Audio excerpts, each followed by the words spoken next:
সকালবেলায় ঘুম থেকে উঠে দেখি মুষলধারে বৃষ্টি পড়ছে, আর বৃষ্টি দেখে তোমার মন ভালো হয়ে গেল। ঘরের কাজকর্মগুলো করে ঘরের মধ্যে শুয়ে পড়েছিলাম। আজকে বাড়িতে কেউ নেই, আসলে আমার শাশুড়ি মা গেছে একটু দরকারে।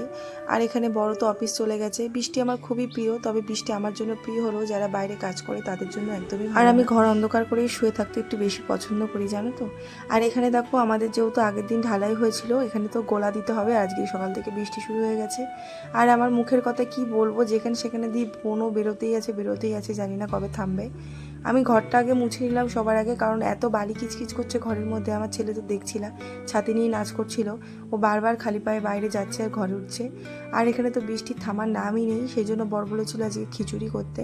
আমি তো ভাবছিলাম এমনি রেডিমেড খিচুড়ি করে ফেলবো, তবে ওর একটুখানি স্পেশালভাবে খিচুড়ি খেতে পছন্দ বেশি।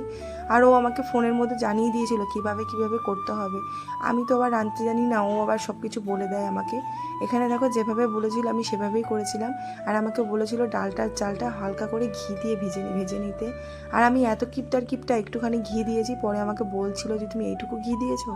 যাই হোক, এখানে চাল আর ডালটা ভেজে নিয়ে তারপরে হাঁড়ির মধ্যে দিয়ে দেবো। জল ফুটছে এখানে। তো এরপর যখন জলটা ফুটে যাবে, তারপরে গিয়ে আমি মশলাটা কষিয়ে দিয়ে দেবো। আমাকে যেভাবে ডিরেকশন দিয়েছিল আমি সেভাবে রান্নাবাড়ি করেছিলাম। আমি অত ভালো রান্না করতে পারি না। আর আজকে গোবিন্দভোগ চালের খিচুড়ি করছি দেখি, এর মধ্যে একটু বাদামও দিয়ে দেবো। আর আমার মুখটার দিকে আর তাকিও না, কি বলবো, আমার লজ্জাই লাগছে এখন। এখানে তো চালটা ফুটে গেছে, তারপরে আমি মশলাটা কষিয়ে তারপরে দিয়ে দেবো। আমাকে এভাবেই রান্না করতে বলেছে, জানো তো, তার জন্য আমি এভাবেই করছিলাম। আর আমি সর্ষের তেলেই আজকে ফোড়নটা দেবো। আর একটা কথা বলি তোমাদের সঙ্গে, আজকে জানো তো, একটা কথা না বলে পারছি না। এই যে আমার বর বাড়িতে কাজ করে, রান্নাবান্না করে, আমার শ্বশুরও বাড়িতে অনেক কাজ করে। এতে কিন্তু আমাদের বাড়িতে কারোর কোনো সমস্যা হয় না, এমনকি যারা কাজ করে তাদেরও সমস্যা হয় না, কিন্তু আদার্স লোকের অনেক সমস্যা হয়। তবে এটা ভেবে ভালো লাগে যে আমার বরকে আর আমার শ্বশুরকে নিয়ে অনেকে অনেক রকমভাবে ভাবে, চিন্তা ভাবনা করে তাদেরকে নিয়ে। আর আমরা দুজন মিলে ওদের ওপর অত্যাচার করি, ওদেরকে এত কাজ করাই, এইসব নিয়ে ওরা এত ভাবনা চিন্তা করে, এটা তো দেখেও ভালো লাগে, তাই না। এখানে দেখো, তেলটা ঢেলে নিলাম। আর নিরামিষে আলাদা করে তেল একটু ঢেলে রেখেছিলাম এই প্যাকেটটা থেকে। আর এখানে এক শিশি তেল ঢেলে নিলাম।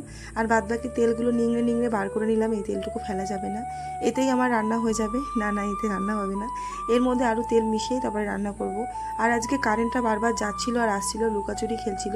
আমাদের এখানকার একটা সিস্টেম আছে, জানো তো, কোনো রকম একটু মেঘ উঠলে বা একটু হাওয়া দিলে সঙ্গে সঙ্গে কারেন্ট চলে যায়। 1 ঘন্টা তো আর কারেন্ট আসার কোনো নামই থাকে না। বৃষ্টি তো টুপটাপ পড়তেই আছে। আর এখানে দেখো, সমস্ত কিছু করে আমার এখন আলুর দমও হয়ে গেছে। আমি ওই যে বললাম কারেন্ট ছিল না, ফোনটা ঠিকমতো চার্জও দিতে পারছিলাম না দেখে ভিডিও ঠিকমতো করতেও পারিনি। সকাল থেকে অনেক লেট করে কাজ করতে শুরু করেছি, এই কারণে আজকে আমার অনেক লেট হয়ে গেছে। এখন প্রায় 2:45 বেজে গেছে, এখন আমার রান্না কমপ্লিট হলো। আর ছেলের, যেহেতু আমার ছোটো ছেলে পাঁপড় খায় না, ও একদম পাঁপড় বড়া এসব খেতে পছন্দ করে না, সেই জন্য অল্প করে পাঁপড় ভেজে নিলাম। আর এখন ওদের খাবারটা দিয়ে তারপরে আমি স্নান করতে যাব, কারণ এখন অলরেডি অনেক লেট হয়ে গেছে। আমি স্নান করে পুজো দেবো, সেই পুজো দিতে দিতে আরও লেট হয়ে যাবে, তখন ওরা কখন খাবে। ওদের তো বাচ্চা মানুষ, খিদে পেয়ে যায়।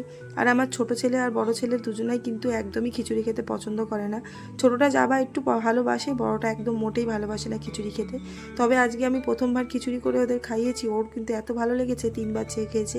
আজকে আমার ছোটো ছেলে আর বড় ছেলে যেভাবে খিচুড়ি খেয়েছে, এর জন্য আমার খিচুড়ি করাটা সার্থক হয়েছে।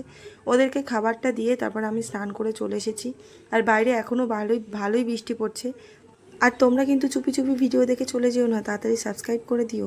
আর এখানে আমি অধীর আগ্রহে চতক পাখির মতো বসেছিলাম, বর আসবে তারপরে খাবো। তারপরে বর আমাকে ফোন করে বলে আমার যেতে যেতে প্রায় 6টা বেজে যাবে, তুমি খেয়ে নাও। তারপরে আমি আর কি করব, বাধ্য হয়ে আমি নিজে একা একা খেতে বসে গেলাম। আর এখানে দেখো, আমি সমস্ত কিছু নিয়ে নিয়েছি। আর আমার পাঁপড় খেতে বেশ ভালোই লাগে। শুধু আমার ছোটো ছেলে পাঁপড়টা একদম ইগনোর করে, একদম ভালোবাসে না খেতে, তাই ওর পাঁপড়টাও আমি খেয়ে নিলাম। এখানে আমি খাওয়া দাওয়া করে শুয়ে পড়বো। আর তোমরা কী করবা, লাইক করে সাবস্ক্রাইব করো, টাটা।